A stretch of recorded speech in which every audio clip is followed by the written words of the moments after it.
So I think most people have heard of open access. But I think there's a lot of confusion about exactly what it means and exactly what the kind of the current situation is.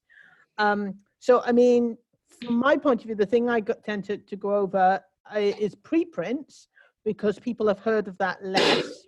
So this is when there is a subject-specific archive, a digital archive, and researchers can upload a version of their manuscript before it goes for peer review. And this has a number of benefits, including, you know, flag in the sand, so it marks who came up with the idea first, and also sometimes there's a community peer review and so forth. But also it can mean that you don't have to wait to go through the very long 12, 18-month publishing process before you can say, I've published findings on this research. And several funders actually accept preprint, so that's really cool. And about 80% of journals will accept a preprint after, will accept an article even if it's been published as a preprint, because it's so different once it's gone through peer review and been formatted, etc. So that's preprint. So that's a slightly like adjacent thing to open access, though of course they are open access. And then of course there's the two main routes, green and gold. So gold costs money, but the articles are immediately open access. Green is free, and the researcher self-archives, or their institution archives the paper, but there's an embargo period when it is still behind a paywall, so between 3 and 18 months, depending on the discipline.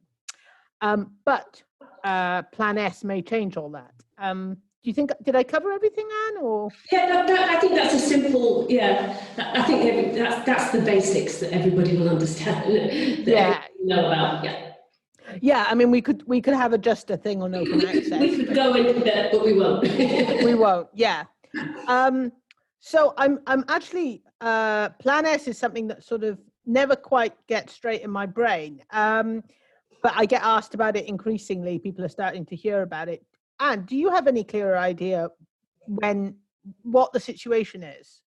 I mean, I know what Plan S is, which is, this initiative for open access publishing, and it comes from Coalition S, and it's a number of state agencies, major funders, all those kind of from across Europe, and indeed some in the US as well.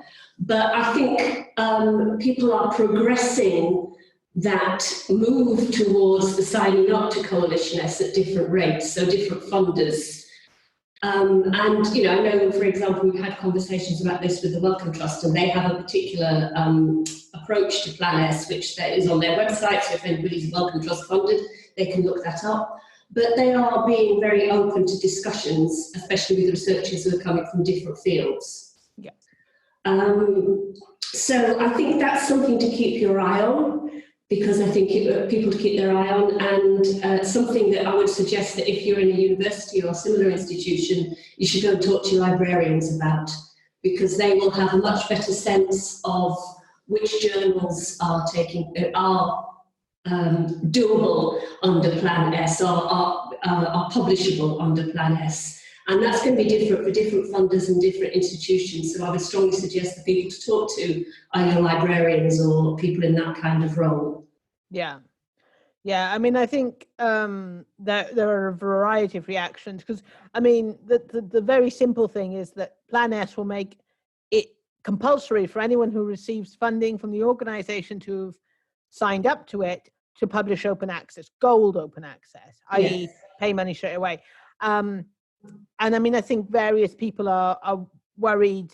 Some it doesn't make a difference to. So for instance, in the life sciences, you often have to pay several thousand to publish anyway because of color figures and this kind of thing. I mean, it's insane, right? We live in a digital world, but don't get me started on that. But in the humanities, it's not so common to pay to publish.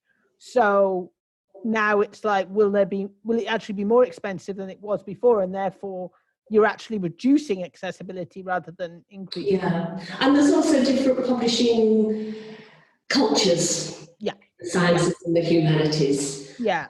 Often in the humanities it will be focused on a monograph. So I think, this is not something that you can give a kind of pan-European or pan-funder response to. I think it's something you really need to talk about to your funder. Yeah, absolutely. Yeah, which is why I dread the question, because I kind of go, well, it depends, which nobody wants to hear, obviously. Another thing I get asked is, well, and then this kind of goes back to, the system is built a certain way and you kind of have to live within it, which is fair enough. So metrics is something that comes up a lot. So researchers will say to me, well, it's all well and good, but if I'm going for funding, the metrics used to measure my researcher quality is the impact factor and the publication rate. So what journals do I publish in? How high is their impact factor? And how often and much do I publish? Which is, unfortunately, it is true. Not all funders, of course, and not all hiring committees, but it is, it's a problem. So I was kind of, I'm not an evangelical kind of open science person. I'm quite middle of the road, centrist, if you like. But I talked to some more kind of activist researchers, such as Bjorn Brems, and he convinced me with a lot of scientific kind of credibility that basically metrics are a bit of a scam. I would love to see funders and hiring committees use other metrics. I think the REF is actually, though it has its downside, shall we say, in the UK, at least has some attempt to include wider variety of factors in awarding funding, which is good. Just possibly it's kind of becomes so large that it's slightly, it takes over everything, I think, like some kind of huge, alien or something. Metrics are a hugely difficult thought, and this kind of addresses one of the questions that's come up in the chat box, which is from Joshua. And Martin, I acknowledge you're quite right. We shouldn't confuse gold open access with article processing charges. That's really important, and again, it's something to engage with your funders around. This just goes to show the kind of complexity of the landscape that we're dealing with here. But I think, as Josh was saying, this whole idea of career progression and metrics is a very tricky area to negotiate, especially for early career researchers. And I think the point about metrics is that they are a proxy. They're a quick way to measure, and I put that in strong inverted commas, research quality. And I think where we get confused is in kind of making metrics an absolute measure, which they never can be, which I think is something that Bjorn Brems is saying, isn't it? That they are very much a proxy. So I think you're right. I think we need to think about a wider variety of factors in our funding, not just the kind, you've published in Nature, so it must be fantastic.